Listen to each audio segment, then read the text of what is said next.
Sean cada uno de ustedes bienvenidos a la casa del Señor esta noche, ¿verdad? Nos alegramos y le damos la bienvenida a Perlita. Nos alegra tener a Perlita entre nosotros. Bienvenida, Perlita. Hoy iniciamos el último capítulo de Segunda Carta a los Corintios. Hemos estado estudiando por meses estas dos cartas que el apóstol Pablo escribe a la iglesia de Dios en Corinto. Dos cartas que tienen mucha enseñanza teológica, dos cartas que tienen muchas preocupaciones pastorales, pero sobre todo dos cartas que tienen mucho que hacernos reflexionar y evaluar nuestra vida espiritual, nuestra relación con el Señor. Así que vamos a abrir nuestras Biblias en 2 Corintios capítulo 13. 2 Corintios capítulo 13 y vamos a meditar esta noche en los primeros 6 versículos. 2 Corintios 13 del 1 al 6 dice: Esta es la tercera vez que voy a vosotros. Por boca de 2 o de 3 testigos se decidirá todo asunto. He dicho antes y ahora digo otra vez como si estuviera presente y ahora ausente, lo escribo a los que antes pecaron y a todos los demás, que si voy otra vez no seré indulgente. Pues buscáis una prueba de que habla Cristo en mí, el cual no es débil para con vosotros, sino que es poderoso en vosotros. Porque aunque fui crucificado en debilidad, vive por el poder de Dios, pues también nosotros somos débiles en Él, pero viviremos con Él por el poder de Dios para con vosotros. Examinaos a vosotros mismos si estáis en la fe, probaos a vosotros mismos. ¿O no os conocéis a vosotros mismos que Jesucristo está en vosotros, a menos que estéis reprobados? Mas espero que conoceréis que nosotros no estamos reprobados. Oramos. Señor, gracias te damos por el privilegio que nos das de abrir tu palabra. Pedimos que sea tu Espíritu Santo hablando a nuestras vidas, hablando a nuestros corazones. Ayúdanos, Señor, a poder ser sensibles a tu voz y que podamos, Señor, ser confrontados por tu Espíritu, Señor, con este pasaje de las Escrituras. Te damos gracias, Dios, en el nombre de Jesús. Amén. Hace un par de meses estuve en una iglesia de visita. Cuando se llegó el tiempo de los anuncios, el pastor se pone de pie y dice: bueno, hermanos, ahora estamos haciendo grupos pequeños de oración y de estudio de la palabra. Quiero que todos ustedes se involucren en uno de esos grupos. Quiero que estén orando y quiero que estén leyendo la Biblia. Y si alguien no quiere someterse a esa autoridad, yo soy responsable delante de Dios de ustedes. Y si alguien no quiere estar leyendo la Biblia, orando y asistiendo a estos grupos, pues puede irse. Cuando yo escuché ese anuncio, sonaba un poquito fuerte y quedé pensando en esas palabras. Y yo dije, todo lo que dijo es cierto, todo lo que dijo es correcto y todo lo que dijo es bíblico. Así que suena duro, pero así es como es. El apóstol Pablo estaba viviendo totalmente lo mismo con esta iglesia en Corinto. Una iglesia que había causado diferentes disgustos, diferentes tristezas. A lo largo de su escritura vemos todo eso que el apóstol Pablo había vivido a través de eso. Y es aquí donde el apóstol Pablo había estado 2 veces anteriores. Eso lo podemos ver en el versículo 1 y 2 del capítulo 13. Dice, esta es la tercera vez que voy a vosotros. Por boca de 2 o de 3 testigos se decidirá todo asunto. He dicho antes y ahora digo otra vez como si estuviera presente y ahora ausente. Lo escribo a los que antes pecaron y a todos los demás, que si voy otra vez no seré indulgente. Aquí el apóstol Pablo había hecho todo lo que estaba en sus posibilidades con respecto a la iglesia en Corinto.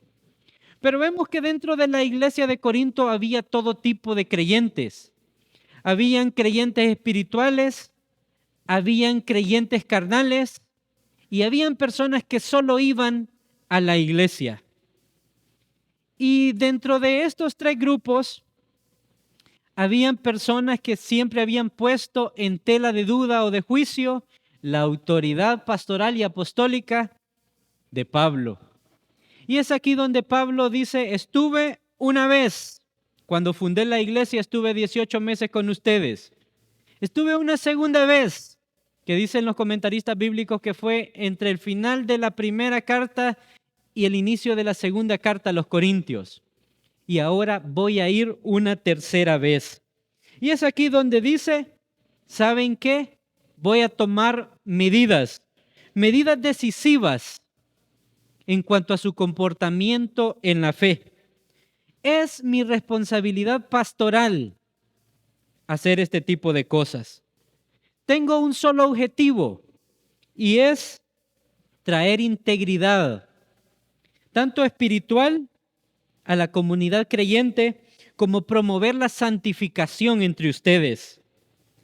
Y es en este contexto donde Pablo dice, bueno, quiero, deseo, anhelo que la iglesia en Corinto sea una iglesia fuerte espiritualmente, sea una iglesia madura espiritualmente.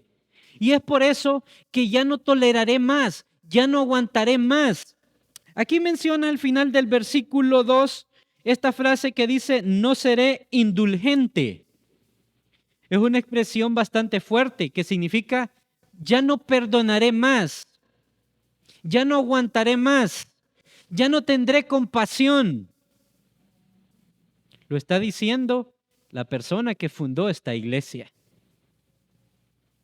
Ya había advertido diferentes veces a través de sus cartas y presencialmente y a través también de hermanos que él envió a través de este tiempo.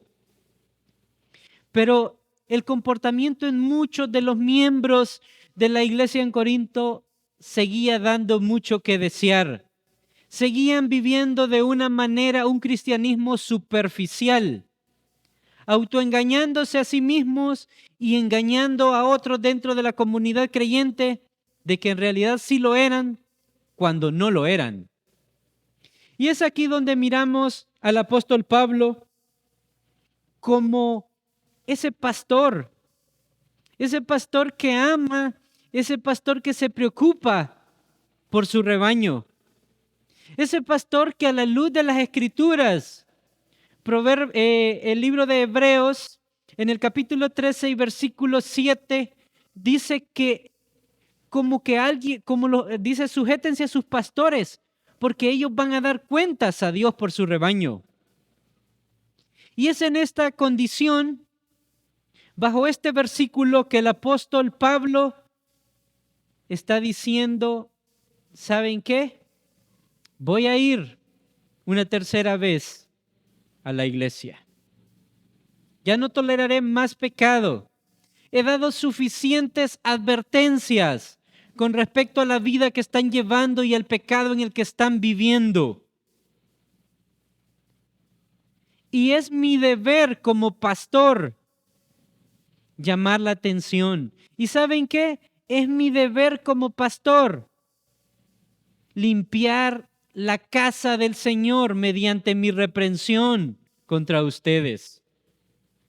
Eso es lo que el apóstol Pablo está diciendo en estos versículos. Él dice, no toleraré más pecado.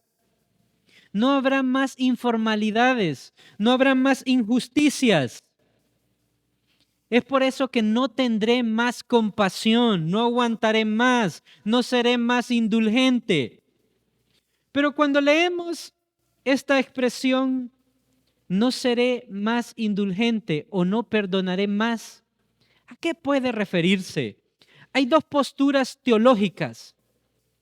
Cuando nosotros miramos el nacimiento de la iglesia en el libro de Hechos, vemos de que el Señor le dijo a sus apóstoles y a las personas que estaban ahí antes de que Jesús ascendiera al cielo, Y ustedes me serán testigos en Jerusalén, en Judea, en Samaria y hasta lo último de la tierra. Pero también había una promesa para ellos. Y es que como no había las escrituras en ese momento que respaldara todo lo que ellos estaban hablando, el respaldo iba a ser el poder divino, el poder de Dios mediante señales milagrosas. Y vemos a Pedro en los primeros capítulos de Hechos haciendo milagros de sanidad, señales prodigiosas mediante el poder de Dios. Así que lo que él predicaba, todos habían conocido a aquel Pedro como un simple pescador. Y cómo ahora viene y predica tan poderosamente la palabra y hace señales, puede levantar a cojos, puede dar la vista a los ciegos en el nombre de ese Jesús. Y es por eso que el Señor dio poder para que ellos pudieran tener ese respaldo de esas señales milagrosas para que fuera confirmada la palabra del Señor. Asimismo, podemos ver a predicadores como Esteban, como en Felipe, que de la misma manera predicando el Evangelio hacían señales milagrosas. Después viene el apóstol Pablo y de la misma manera, a donde él iba predicaba el Evangelio, también hacía estas señales milagrosas, comprobando y dando una veracidad de ese ministerio. ¿Por qué les cuento esta parte? Porque de la misma manera en que los corintios habían abrazado el Evangelio por la predicación de Pablo mediante la fe y también mediante ver aquellas señales y milagros que el apóstol había hecho entre ellos. Así les dijo, voy a volver. ¿Y saben qué? Esta vez voy a ser duro. Esta vez no voy a tolerar más pecado. Así que muchos estudiosos de la palabra creen que podía ser esta tercera venida de Pablo a la iglesia, podía ser con juicios súbitos, como sucedieron en el libro de Hechos. En el capítulo 5, cuando Pedro está en la comunidad creyente y viene esta pareja Ananías y Zafira y venden una propiedad y engañan tanto a la comunidad y quieren engañar a Pedro porque dicen aquí está todo el dinero que nosotros recogimos de lo que vendimos. Pero Pedro sabía que había una mentira y que ellos quisieron engañar al Espíritu Santo. Y en ese mismo momento, con el poder de Dios, ocurre un juicio instantáneo. Aquella pareja, primero Ananías y después Zafira, fueron muertos inmediatamente. Así que muchos teólogos creen que ese mismo poder y de la misma manera que habían sucedido estos juicios súbitos e instantáneos contra aquellas personas, también es el mismo que Pablo podía usar. Pablo ya había tenido una experiencia anterior en el capítulo 13 de Hechos. Llega a la isla de Pafos y se encuentra con el cónsul o el procónsul Sergio Paulo, que él quería escuchar la palabra del Señor. Pero ahí había un hechicero, un mago, que quería interrumpir la predicación de Pablo. Este hechicero llamado Elimas. Y le dijo, lo queda viendo Pablo a Elimas y le dijo, hijo del diablo, por lo que estás haciendo vas a quedar ciego y vas a andar en tinieblas. En ese mismo momento, ese hombre quedó ciego, un juicio instantáneo. Eso era, dice la palabra del Señor en Hechos 13, que cuando el procónsul Sergio Pablo vio lo que había sucedido con Elimas y con el poder de Dios mediante Pablo que le estaba predicando, creyó en el Señor Jesús. Así que esa certificación, mediante esa señal milagrosa, mediante ese juicio, dio seguridad, dio certificación al evangelio que el apóstol estaba predicando. Y es por eso que muchos teólogos sugieren que cuando Pablo dice, voy a ir entre ustedes y no voy a perdonar, podría venir y darse un juicio inmediato.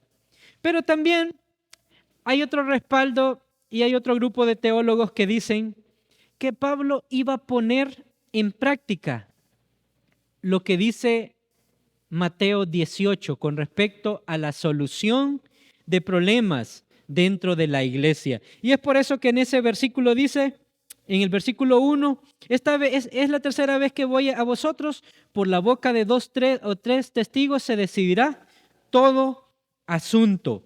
Aquí está haciendo una referencia a lo que decía la ley en el Antiguo Testamento, en Deuteronomio 19:15, que dice, no se tomará en cuenta a un solo testigo contra ninguno en cualquier delito ni en cualquier pecado en relación con cualquier ofensa cometida. Solo por el testimonio de 2 o 3 testigos se mantendrá la acusación. Eso decía la ley en el Antiguo Testamento. Y en Mateo 18, en el Nuevo Testamento, ya Dios le está diciendo cómo deben solucionarse los problemas. En el capítulo 18 y versículo 15 al 19. Pero vamos a leer el versículo 16 que dice, mas si no te oyere, o sea, cuando un hermano ha pecado contra ti, mas si no te oyere hablando uno a uno, toma aún contigo a 1 o 2, para que en boca de 2 o 3 testigos conste toda palabra. Así que Pablo dijo, voy a llegar, voy a hacer una investigación profunda. Van a haber testigos verdaderos con respecto a la forma en que ustedes se están comportando. Y de esa manera voy a emitir un juicio y no voy a perdonar a nadie y no voy a ser suavecito con nadie. No voy a tener compasión de nadie. Esas son las palabras que está diciendo los primeros versículos de 2 Corintios capítulo 13. Leemos el 3 y el 4. Pues buscáis una prueba de que habla Cristo en mí, el cual no es débil para con vosotros, sino que es poderoso en vosotros. Porque aunque fue crucificado en debilidad, vive por el poder de Dios, pues también nosotros somos débiles en Él, pero viviremos con Él por el poder de Dios para con vosotros. Los falsos maestros que habían llegado a la iglesia de Corinto habían dicho que ellos miraban muy débil al apóstol Pablo, no lo miraban muy elocuente, miraban una persona muy mansa para su gusto. Así que Pablo se dirigió a esa forma de pensar que tenían y les dijo, ¿quieren ver la prueba de que Cristo vive en mí? Espérenme, ya voy a llegar. Voy a llegar y voy a ser bastante duro en mi reprensión. Voy a ser bastante duro en la disciplina que voy a emitir. Dice el capítulo 18 de Mateo que primero se habla 1 a 1. Si no entiende, habla con 2 o 3 testigos. Si no entiende, habla frente a toda la congregación. Y si no entiende, puede excomulgarlo, puede sacarlo de la comunidad de creyentes. Eso es bíblico, tiene fundamento en Mateo 18. Y es por eso que Pablo también podía estar pensando en este tipo de disciplina al momento de llegar a Corinto. Y ustedes les dicen, hey, ¿ustedes creen que Jesucristo fue débil? ¿Creen que yo soy débil? Ustedes ya vieron el poder de Dios. Ustedes ya vieron cómo Dios ha actuado en medio de ustedes. Pero los corintios estaban actuando inmaduramente. Estaban impresionados por las palabras bonitas y por la gentileza de aquellos falsos maestros que les decían, ese Pablo es muy manso, ese Pablo es muy débil, ese Pablo no es tan elocuente al momento de hablar. Y Pablo les dijo, ¿saben qué? Jesús, cuando estuvo aquí en la tierra, también mostró un momento de debilidad. Cuando vino el pecado y lo abofeteó. Cuando vino el pecado y se burló de él.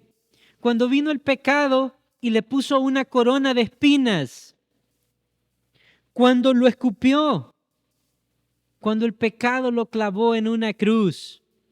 Pero ¿saben qué, hermanos de Corintios y hermanos de la iglesia centroamericana? Jesús completó su triunfo. sobre el pecado. Resucitó de entre los muertos por la gloria del Padre. El pecado ya no puede tocarlo, ni hacerlo más débil. Tiene todo el poder, tanto en el cielo como también en la tierra. Y todo está bajo sus pies. Y vamos bajo ese poder a limpiar lo que hay en casa mediante la disciplina espiritual. Eso es lo que les está diciendo el apóstol en el versículo 4, 3 y 4 de 2 Corintios 13. Y dice el versículo 5 y 6. Examinaos a vosotros mismos, si estáis en la fe, probaos a vosotros mismos. ¿O no conocéis a vosotros mismos que Jesucristo está en vosotros, a menos que estéis reprobados? Mas espero que conoceréis que nosotros no estamos reprobados. Pablo sabía que habían muchos creyentes en la iglesia de Corinto. Y Pablo sabía, mediante el Espíritu Santo, que hoy dentro de la iglesia universal del Señor hay muchos cristianos reprobados. Hay muchos que se autodenominan o autollaman cristianos cuando en realidad no lo son. Es fácil venir a la iglesia y sentarse en una silla. Es fácil venir a la iglesia y escuchar la palabra. Es fácil cerrar los ojos cuando se está orando. E incluso es fácil venir a la iglesia y poder tocar un instrumento. Eso no garantiza que en realidad soy un cristiano aprobado delante del Señor. Pablo usa la expresión: examinaos a vosotros mismos si estáis en la fe. ¿Cómo hacemos eso? ¿Qué debemos buscar para saber que en realidad yo estoy en la fe? Que en realidad yo soy un creyente hijo de Dios. Debemos ver y estar seguros de que el Espíritu Santo de Dios mora en nosotros. No buscamos perfección, porque nadie de aquí es perfecto, pero sí buscamos tener la seguridad de que el Espíritu de Dios mora en nosotros. Si no estamos seguros, estamos en problemas. Cuando nosotros vivimos desobedeciendo lo que Dios manda en su palabra, sus estatutos, sus decretos, sus mandamientos, tenemos que hacernos la siguiente pregunta: ¿soy en realidad un creyente hijo de Dios? ¿Vive el Espíritu Santo dentro de mí? ¿O solo es que tengo afinidad por el Evangelio? ¿O solo es que me gusta ir a la iglesia? ¿O solo es que me gusta escuchar la palabra? Esa es la pregunta que nosotros debemos hacer. ¿Soy un verdadero cristiano? ¿O soy un impostor? ¿He nacido de nuevo? ¿O no soy absolutamente nada? El verdadero cristiano muestra evidencias de que en realidad Cristo está dentro de nosotros. Dice Romanos 8:16 que el Espíritu Santo da testimonio de que en realidad Él mora dentro de nosotros. Así que hay evidencias claras, tanto en Gálatas capítulo 5, el fruto del Espíritu: amor, gozo, paz, paciencia, benignidad, bondad, fe, mansedumbre y templanza. Cuando ese fruto del Espíritu está en nosotros, el Espíritu Santo da testimonio y nosotros estamos mostrando evidencia de que en realidad yo soy hijo de Dios. Cuando alguien es verdaderamente creyente, siente hambre por meditar en la palabra del Señor. Siente un deseo intenso y profundo por estar en una relación diaria con el Señor mediante la lectura de la palabra, mediante la oración, congregándose, siendo partícipe en el servicio de la obra del Señor. Eso es lo que pone el Espíritu Santo en nosotros, pero como un todo. Hablábamos con los jóvenes acerca del crecimiento espiritual en la vida del creyente y mencionábamos 4 aspectos: la meditación de la palabra del Señor y la oración, vitales en la vida de un creyente. Pero hablábamos de otros 2 aspectos: el congregarse. Cuando alguien es verdaderamente un creyente y medita en la palabra del Señor día y noche, a diario, cuando ora constantemente, el Señor pone en él el deseo ferviente de integrar el cuerpo de Cristo, que es la iglesia, y poner a disposición de Dios y para la edificación de los hermanos nuestros dones y talentos. Pero muchos hoy pueden venir a la iglesia y no tienen una comunión con el Señor mediante la lectura ni mediante la oración.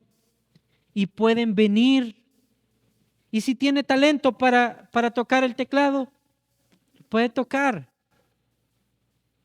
y no ser un verdadero creyente. Y es por eso que el apóstol Pablo les dice: yo los amo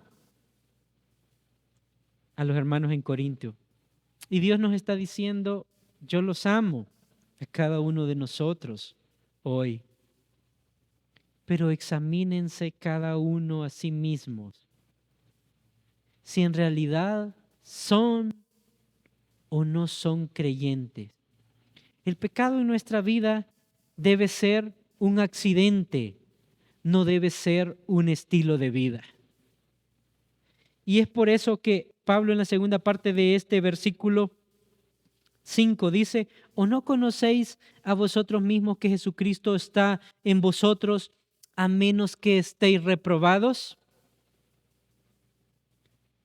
Aquí podemos ver de que cuando alguien ha aceptado al Señor Jesús, hay un cambio invariable, hay un cambio visible, hay una evidencia clara de que en realidad hemos tomado la decisión de recibir al Señor Jesús en nuestro corazón. Cuando alguien era mentiroso, cuando alguien era ladrón, cuando alguien era borracho, cuando era una persona muy egoísta y viene a los pies de Jesucristo, el cambio va a ser notable. Después ya no va a robar más, después ya no va a mentir más, después ya no va a emborracharse más, y ese egoísmo va a ir desapareciendo hasta que diga: ¿qué pasó conmigo? Ya no soy como era antes. Esas evidencias muestran de que somos aprobados.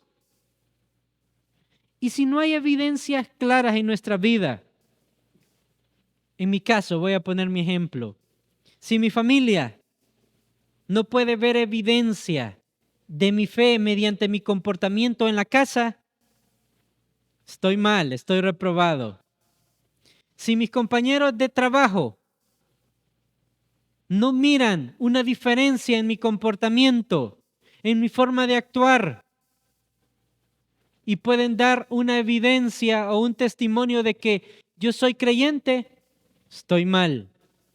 Aquí en la iglesia no puedo mencionar mucho, porque aquí todos aparentamos ser creyentes, o todos parecemos creyentes.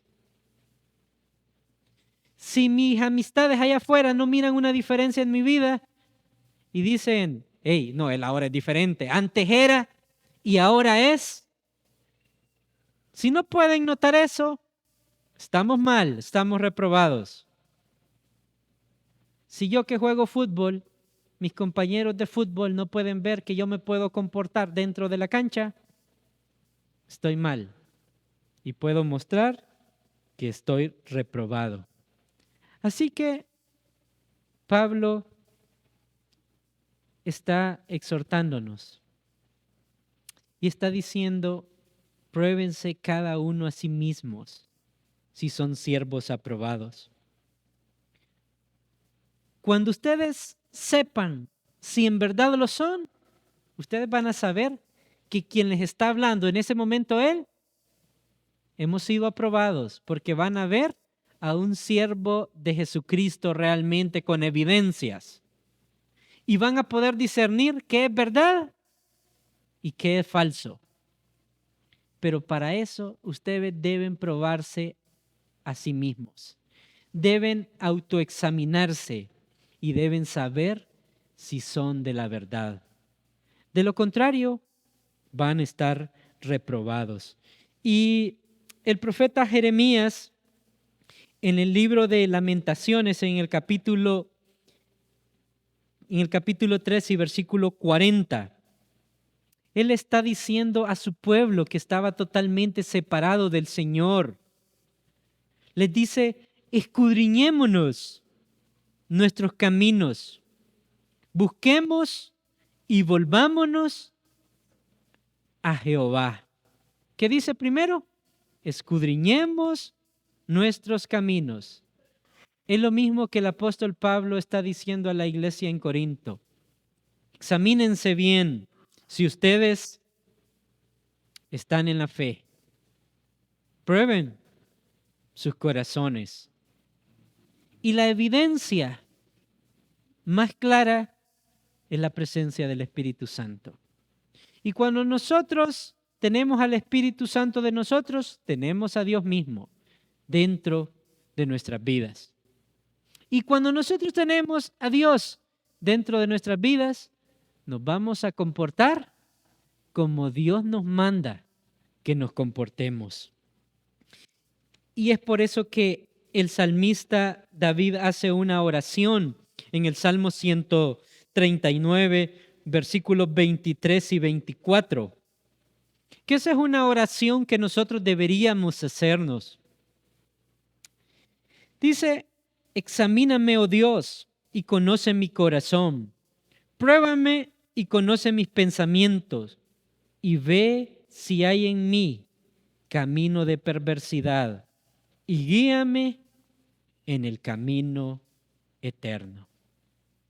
Necesitamos examinarnos a nosotros mismos. Necesitamos estar seguros de si en realidad nosotros somos creyentes hijos de Dios. Necesitamos estar seguros de que el Espíritu Santo de Dios mora en nuestras vidas, para que nosotros podamos ser siervos aprobados delante de Dios. Y si tengo duda, tengo que pedirle perdón al Señor por mis pecados. Si tengo duda, debo entregar mi corazón al Señor.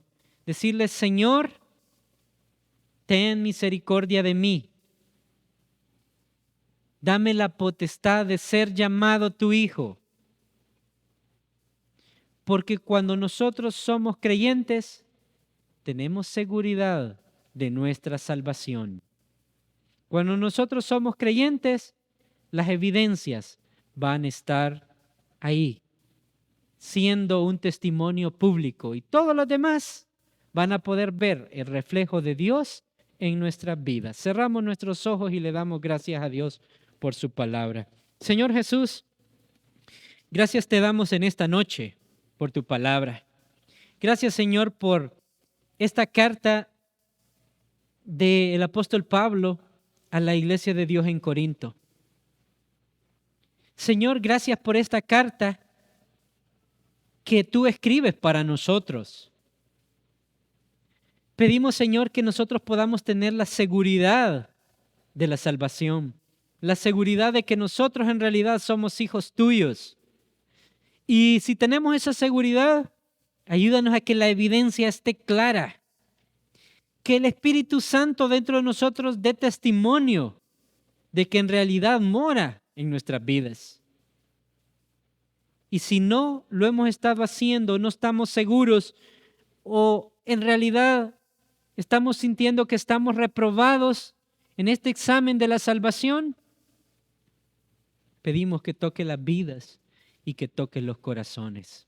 Si hay alguien en esta noche que no ha aceptado a Jesús en su corazón y siente que el Señor ha hablado a su vida a través de la palabra y quiere aceptar a Jesús en su corazón esta noche, puede levantar su mano y hacemos una oración por usted. ¿Hay alguien en esta noche que quiere aceptar a Jesús como el Salvador de su vida? Puede levantar su mano. ¿O hay alguien en esta noche que está viviendo en una vida de pecado, está viviendo en una vida desordenada, está viviendo en una vida como él o ella quiere vivirla, no como Dios le manda? Y quiere pedirle perdón al Señor y sentir la seguridad de que el Espíritu Santo more en cada vida de ustedes. Puede levantar su mano y también hacemos una oración. ¿Hay alguien? Señor, gracias te damos por tu palabra. Que tu Espíritu Santo, Señor, nos enseñe y nos muestre si en realidad somos de la verdad y si no estamos siendo reprobados.